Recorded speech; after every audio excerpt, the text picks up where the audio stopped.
Hey, this is LIEN with My Home Option, and I'm super excited to have you here today because what we're talking about is going to be extremely important if you're thinking about selling your house to an investor. We're really going to be talking about how to make sure that you choose the right investor, how to make sure that you choose somebody that's going to protect your best interest, to protect your equity, and all that good stuff. So let's get right into it.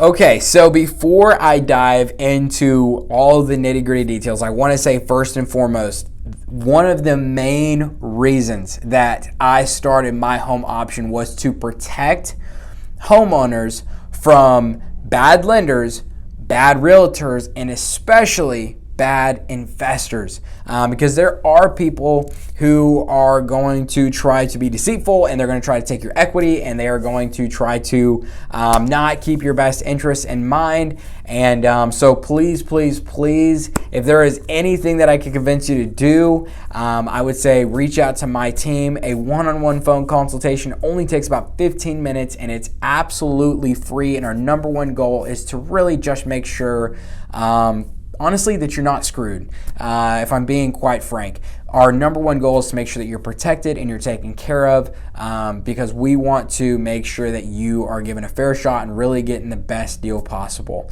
So you can go to myhomeoption.com. You can schedule a free one-on-one phone consultation. But if you choose not to do that, while I will be disappointed, I still want to make sure that you have the right resources so you are set up for the most amount of success possible. So we're going to talk about what you can look for, and then we're going to talk about some of the dangers of working with somebody that you don't know. So first off, what you're looking for, number one, I would say is confidence. Make sure that the investor that you're working with, the investor that you're talking to on that kind of the first conversation is very confident. There's a couple different things they can be confident in. Number one, just confident with their process, confident throughout the situation. If you're working with somebody who right when they come in the door, you can tell they're nervous, they're uncomfortable, they're probably someone who's new, and chances are a new investor is, you are their guinea pig, and there's a good chance that they're not going to be able to close the deal. Maybe they're not going to get it under contract at the right price, or they're just not really going to be able to close the deal. So make sure that they have some confidence. Also make sure that they have confidence in the number that they're offering you.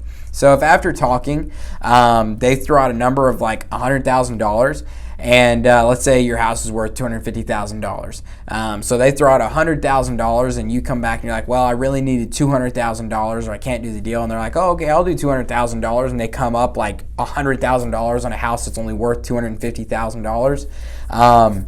That's either probably going to be somebody that, you shouldn't probably trust because they are new and they have no idea what they're doing from the numbers perspective, or that's somebody who's just willing to take as much equity as they possibly can. They're not really looking out for your best interest. So that's something that I would be careful for. That for me would be a red flag.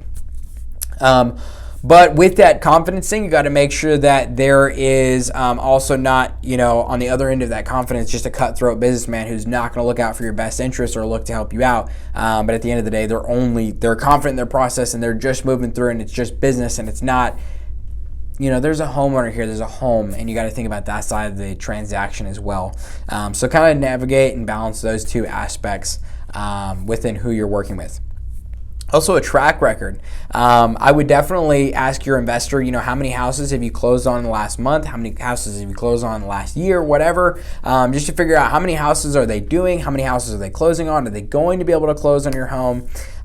Because at the end of the day, you are looking for someone who is going to be able to close the deal at the end of the day. You're going to be looking for somebody who knows how to navigate the process, who knows how to get it to title and the earnest and the option and all those different things, and do that really well, so that's less on your plate, and it's just a very easy process and transaction for you. So make sure that they have a track record, and don't just take them at their word, but try to get some sort of verification of, yes, this person is legit. They actually do have a track record. They're not just telling me, oh, we bought 10 houses last month, when they really didn't. And then, lastly, circling back to that strong number, I don't think it's ethical to try to come in on a $250,000 house and offer somebody $50,000 to $100,000 if that's not really what makes sense for the market. Now, there might be conditions where if the rehab's really bad or the market's really slow or something, that it does make sense to offer a really low number. But if if they offer you 100 initially, and then you turn around and tell them, well, you can't do it for less than 200, and they are able to come up to 200, that would be a red flag for me. I understand being able to come up a little bit, and you've got to really be the judgment on that one. But to me, that would be a red flag, just concerned about what all are they going to try to do to steal as much as possible, and not look out for the best for me, the best for my home, all that kind of stuff. And really, from there, talking about the dangers of working with an investor specifically that you don't know is I've seen a lot of problems come from this. Number one, I've seen homeowners give up a ton of equity just from exhaustion. So sometimes an investor, like let's go back to that one scenario where they offered you $100,000 and then they ended up coming up to $200,000. Well, you go under contract. Then I've seen investors who will drag that contract out for months and months and months and just become a headache and a nuisance, to where finally the homeowner just goes, you know what, and they'll give up that $100,000 of equity because they literally cannot wait anymore, and their house is under contract and they can't sell it to a different investor, they can't move it with a realtor, they're literally stuck because they're stuck under contract and they've gotten themselves in a bad situation. Sometimes people call me at that point and it's really hard because I can't really help. I can point you in the right direction possibly for a good attorney who might be able to help you out of the situation, but then it gets expensive and there's all this kind of stuff, and it's just really not a great situation at that point.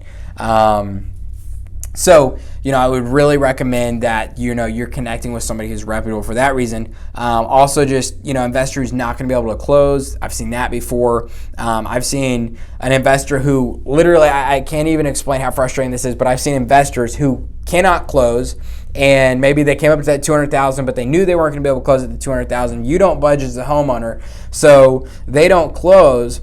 But then because they had a contract at one point, this isn't legally legit, but they will put a $10,000 lien on your property because they know that if another investor tries to come in and buy it, it's not worth the $10,000 to take that investor to court. So if they put a little $5,000, $10,000 lien on there,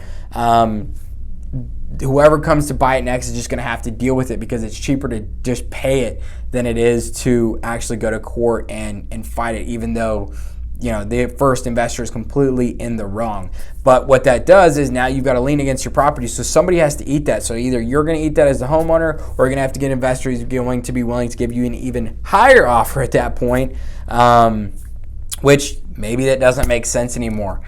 So that's just that it gets. I've seen just some really, really bad situations, and then getting stuck under contract. I've seen homeowners. I've had multiple homeowners even call me that are stuck under contract with a bad investor, and it's just a bad situation. And I get so frustrated and so passionate about this. So please, please, please do not let this happen to you. And the best way that you can do that, and I'm not just trying to promote my company, but this is exactly why I created my home option, to help homeowners just like you looking to sell your home with a realtor, to an investor, to refinance with a lender, to make sure that you don't get caught in a bad situation, but to make sure that you are set up for success from the get-go. And so the best way you can do that is go to myhomeoption.com, and you can schedule a completely free 15-minute one-on-one phone consultation with me and my team, and from there we can really understand your situation very quickly and make sure we connect you with somebody, because we only work with top tier investors, realtors, and lenders. So whatever process you're looking to do, we would absolutely love to help you and love to make sure that you are set up for the best and most success possible. So please let us help you by going to myhomeoption.com, signing up for that consultation, and we'll get the ball rolling for you and get you connected with an absolute expert. Look forward to talking to you soon on the phone, and exciting journey that you're on. Good luck finding the best investor for you.